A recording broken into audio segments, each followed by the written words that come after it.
The next company presenting today is Cinclus Pharma, and we are joined by the CEO of the company today here, Christer Ahlberg.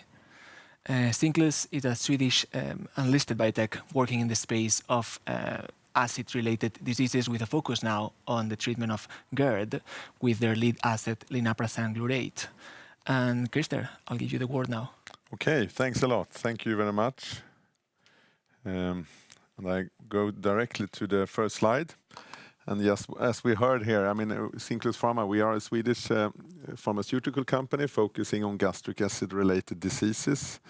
And our lead candidate, linaprazan glurate, represent a new mode of action, new class in this area. The first innovation for more than 2 decades. And linaprazan glurate do have the capacity to become best in class and definitely a blockbuster potential, despite that we are focusing on a niche market, the moderate to severe GERD patients. We actually have a market potential up to $20 billion.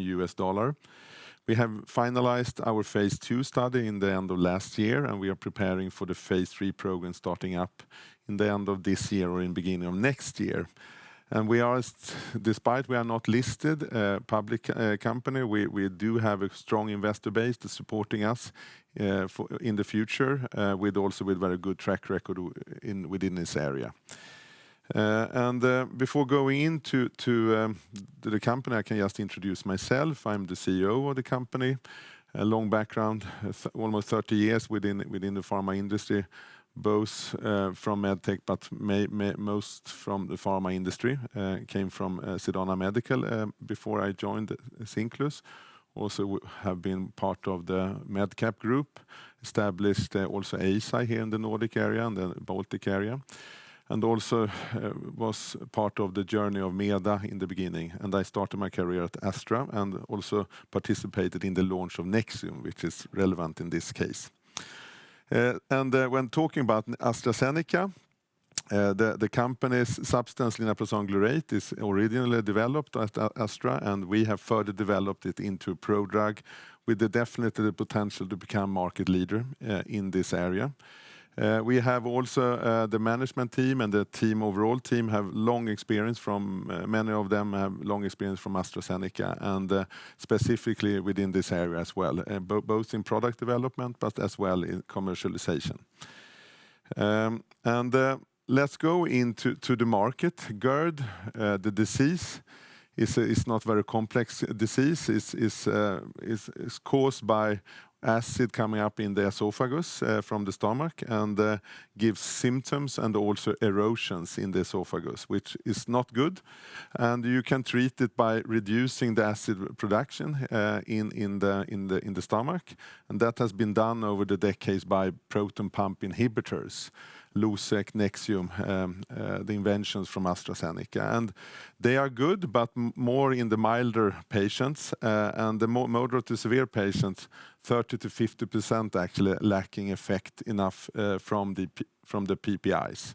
So that is definitely our target population, the moderate severe GERD, and specifically the erosive GERD, that is the E stands for. Of course, we are looking into the S-GERD, the symptomatic part as well, but E-GERD is the key for us. And looking into the size, I mentioned $20 billion as market potential, and that the majority of that comes from the E-GERD side on the left here on the slide, where we can see, I mean, this is a huge disease. These data comes from both epidemiologic data, but as well as our own market research. And our target population is the C and D E-GERD patient, the moderate to severe patient groups, and also patients only having partial response from the PPIs, the current standard of treatment. So that gives you, since this is also a chronic disease, gives you a potential in the E-GERD of 12 billion, and adding up later in the product life cycle management, we also will look into the S-GERD part as well. But we're starting with a focus on E-GERD, and we'll always focus on the moderate to severe patients. What's important in this market, how to succeed, and it's all about acid control, and definition is to have pH above 4 in the stomach a long period during the 24 hours period as possible. And looking back in the history when H2 blockers and the PPI were launched, it always has been a matter of improving that acid control in percentage of the 24-hour period.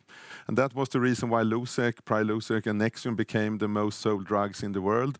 And actually that is one of the reasons why the new generation, the new mode of action, PCAB, have succeeded when they have been launched now in Asia, and specifically in Japan by Takeda.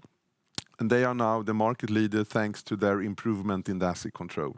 Our substance do have the potential to become the market leader as well, because definitely we have the most potent drug with the most best acid control and actually the fastest onset. And if you look at the Japanese example, what they have done now, they are selling Takecabord, vonoprazan, Takeda's product, actually have passed Nexium, and they are the most sold drug in Japan the last quarter of 2021, with sales of approximately up to $1 billion annually. And that is, of course, validates two things. First, we have an unmet medical need, and also that PCAB have the potential to pass PPIs overall globally later on. So this is very good news for us, since we believe that linaprazan glurate is a much better drug substance than vonoprazan. So looking into linaprazan glurate, what could we say first of the mode of actions? I mean, I will not go in so much into depth into this, but definitely the difference between a PPI and a PCAB, they are active in the proton pump, both of them, but a little bit differently. And the biggest difference in comparing PPIs and PCAB is that we have an irreversible binding in the PPI versus a reversible binding. That with the PCAB, that gives you a more flexible dosing. But the biggest difference clinically is that PPIs only have a plasma half-time of approximately 90 minutes, and that needs to be dosed to have a full acid control up to 5 times per day, which is not feasible actually. Our substance do have 10 hours of half-time, and that with 1 or 2 doses you can deliver a complete acid control. And then we have the slow onset. It takes 4 to 5 days to reach full acid control with the PPI or the maximum effect, I would say. 4 to 5 days. To reach maximum effect with our substance takes 1 to 2 hours. So it's a huge difference. And then also we're talking about acid control. It's important because this is also a biomarker for the future. But it's a very strong correlation between healing in the esophagus with the percentage over the 24 hours with pH above 4. So if you have more than 80% of acid control, you know that you can correlate that to healing rates on the left side here after 4 weeks. This is very strong after decades of research. And so this is important. And then, of course, it's important to compare with our existing products in the market. How are they succeeding in the acid control? On the left side, you have the purple and the gray curves. The purple is the first dose of Nexium.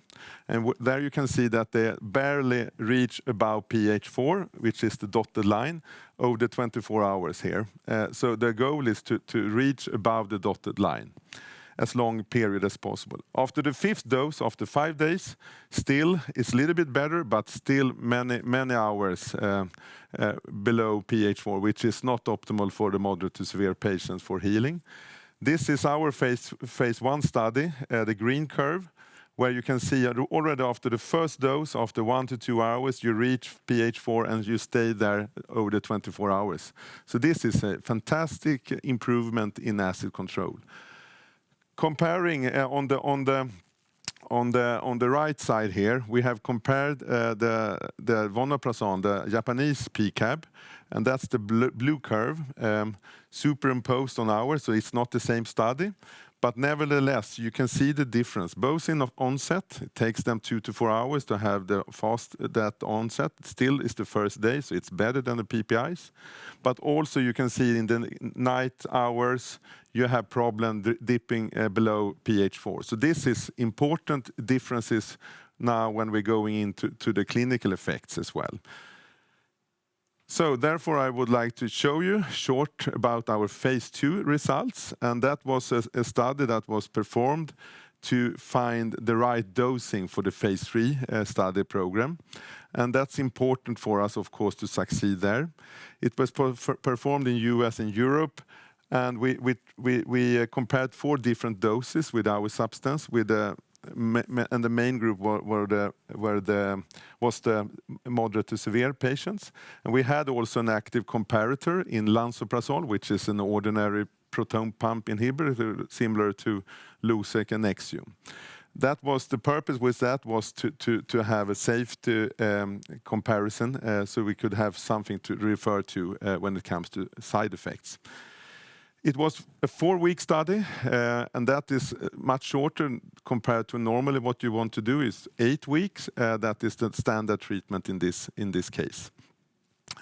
And the results in the different dose cohorts, you could see that we had a dose-related curve, 70, 80 to 90, up to 90% of the most severe patient group, C and D patients, after 4 weeks, which is very, very good results of almost 90%.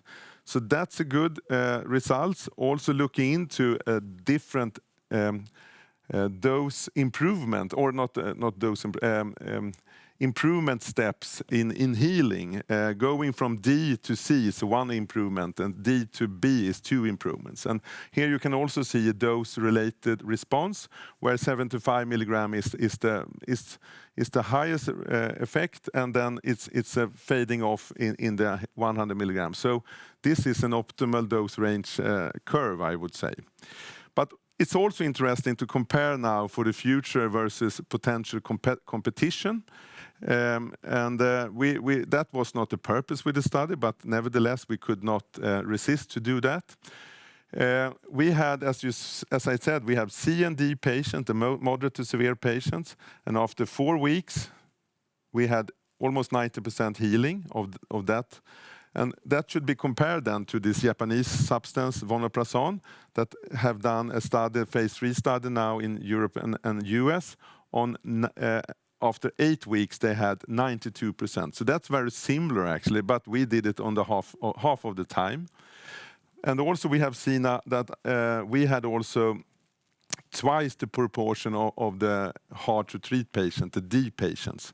And that also compared to what they had in the vonoprazan study. And of course, that support the potency and effect in our study. And then compared to the comparator, we have used the same comparators in our studies.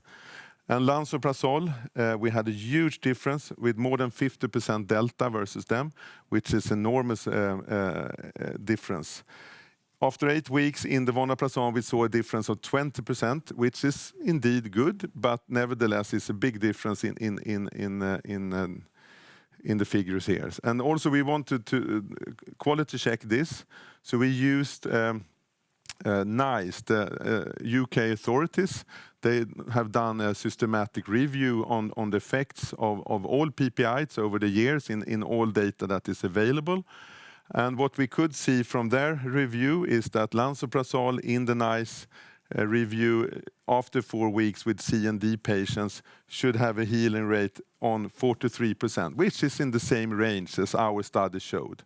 So this is a normal situation for that patient group. Looking into the 8 weeks healing for the same patient, NICE states approximately 60% on Lanso, which indicates again that it might be that they have had a little bit less severe population in that study. So this is good data. Safety-wise, it was also important here, but we can say that we have side effects at least as safe as lansoprazole, and so it looks very, very promising here from this point of view. So, what's the future for us then? I mean, we are planning, as I said, the phase 3 program, and our ambition is to recruit patients in the beginning of next year or in the end of this year. And we will do two twin studies confirming each other, performed in Europe and US, and most likely also in South America. On top of that, we will add on an H. pylori indication, which will be run in parallel. They are shorter, so the intention is that they should end at the same time. So we are aiming for an approval by the end of 2026 for both indications. So, just to summarize, this is a de-risk program, development program, definitely from many different perspectives. We have huge data bank from Astra and AstraZeneca on the linaprazan substance, with both phase 1 and 2 studies as well as tox program. We have done the same, both phase 1, 2, and also tox program, and should not be any safety surprises, and neither any efficacy surprises. We know that this works, and we have a very good acid control.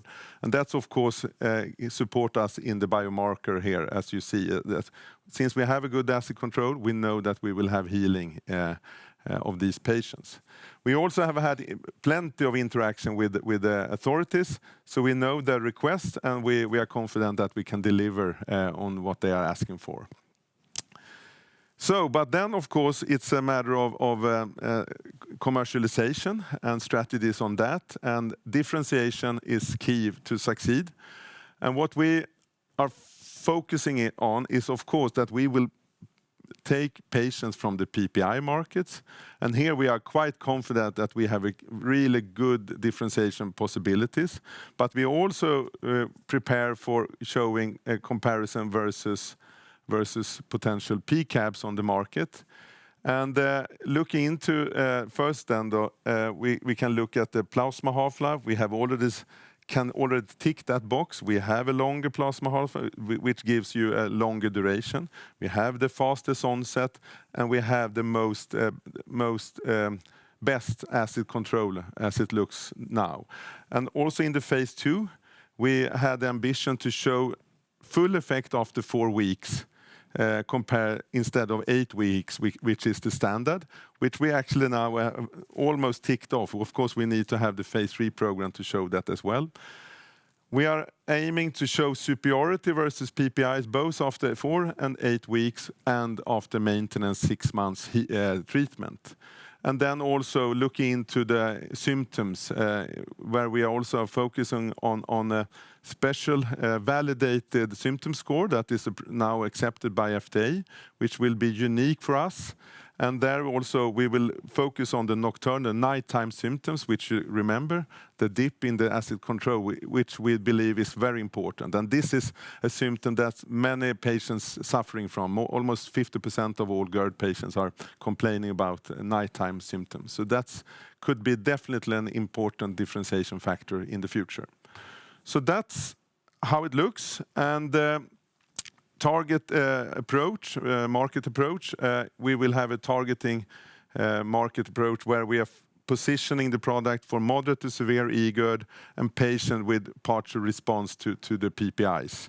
So, of course, that will be a funnel where we are focusing on the specialist and later on primary care who have an interest within in this area then later on.